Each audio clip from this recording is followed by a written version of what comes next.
تکبر ایسی بری عادت ہے کہ اس سے انسان میں بری باتیں پیدا ہوتی ہیں۔ یہ تمام گناہوں کی جڑ ہے۔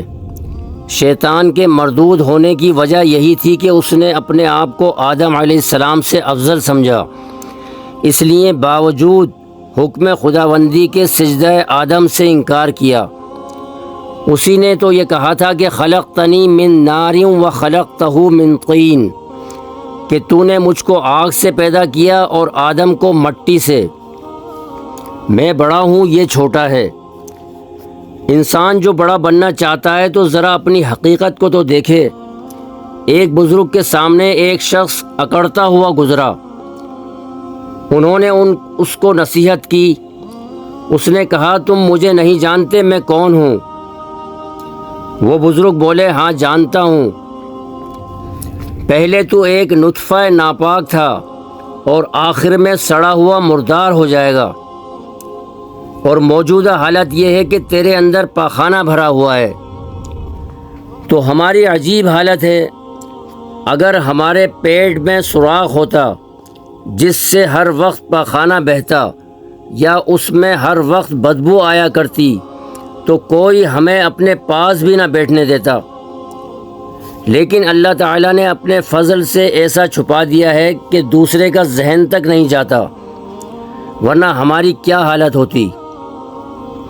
اگر ہم بیٹھ کر اپنی اس حالت کو سوچ لیا کریں کہ ہمارے اندر پاخانہ بھرا ہوا ہے تو یہ بھی پورا علاج ہے تکبر کا۔ میں کہتا ہوں کہ جو شخص تکبر میں مبتلا ہو وہ پاخانے میں بیٹھ کر ذرا اپنی حالت پر غور کرے کہ میرے اندر سے کیسی چیز اور کس طرح نکل رہی ہے۔ اگر اسی کا مراقبہ کر لیا کرے تو کافی ہے۔ بعض لوگ اپنے کو بڑا سمجھتے ہیں، کہتے ہیں کہ تم ہمیں نہیں جانتے۔ ایسے لوگوں کا جواب وہی ہے جو ان بزرگ نے دیا تھا۔ صرف بیماری میں ہی دیکھیے کہ کیا حالت ہو جاتی ہے۔ ایک دن کی بیماری ہی میں آدمی ڈھیلا پڑ جاتا ہے۔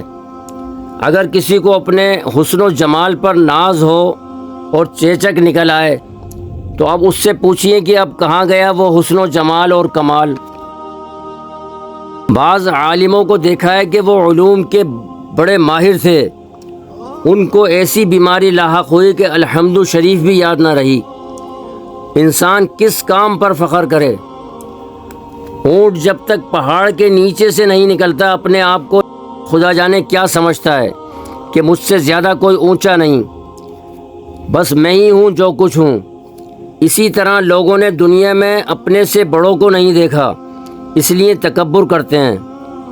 اپنے سے بڑوں کو دیکھیں تو حقیقت معلوم ہو جائے، تو جب اپنے سے بڑے بھی دنیا میں موجود ہیں تو پھر فخر کی کہاں گنجائش؟ ہاں اپنے سے بڑا کوئی نہ ہوتا تو کچھ گنجائش بھی تھی فخر کی۔ بوسہ میں ایک حکایت لکھی ہے کہ ایک گاؤں کا چودھری تھا جس کی عزت وقار گاؤں میں بہت زیادہ تھی۔ وہ اتفاق سے ایک جگہ پہنچا جہاں شاہی لشکر تھا، ہاتھی گھوڑے، نوکر چاکر، دربان، چوکیدار وغیرہ، ہزاروں کی تعداد میں سبھی کچھ تھا۔ چودھری یہ دیکھ کر کانپنے لگا۔ اس کا لڑکا بھی اس کے ساتھ تھا۔ اس نے کہا ابا جان آپ بھی تو چودھری ہیں اور ایسے بڑے ہیں اور ایسے ہیں، آپ کی یہ حالت کیوں ہو گئی ہے؟ آپ کے پاس بھی تو نوکر چاکر ہیں۔ اس نے کہا بیٹا میں چودھری اسی وقت تک تھا جب تک یہاں قدم نہیں رکھا تھا، میں تو گاؤں تک چودھری ہوں، یہاں آ کر میری کوئی ہستی ہی نہیں۔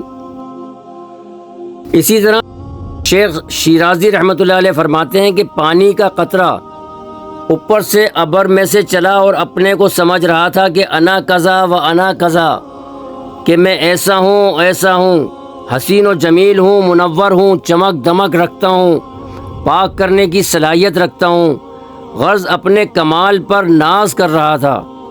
جب نیچے آیا اور دریا کو دیکھا تو سب بڑائی نکل گئی۔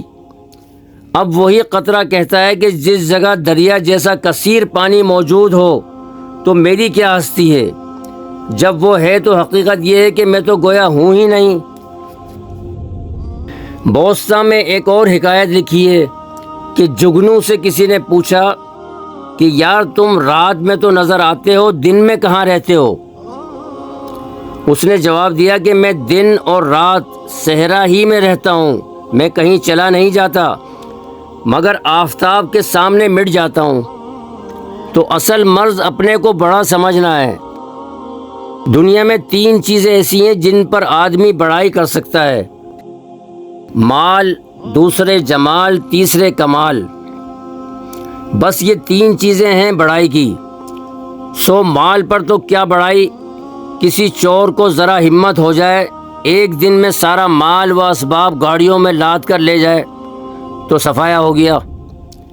اب رہا جمال، خدا بھلا کرے بخار کا 2 ہفتے میں بھوت اور چڑیل کی شکل بنا دیتا ہے، اور پھر اپنی صورت سے خود ہی شرم آنے لگتی ہے، اور پلنگ سے اٹھا بھی نہیں جاتا۔ رہا کمال، تو تمام کمالات کا دار و مدار ایک دماغ پر ہے، جو اللہ تعالیٰ کی بڑی نعمت ہے۔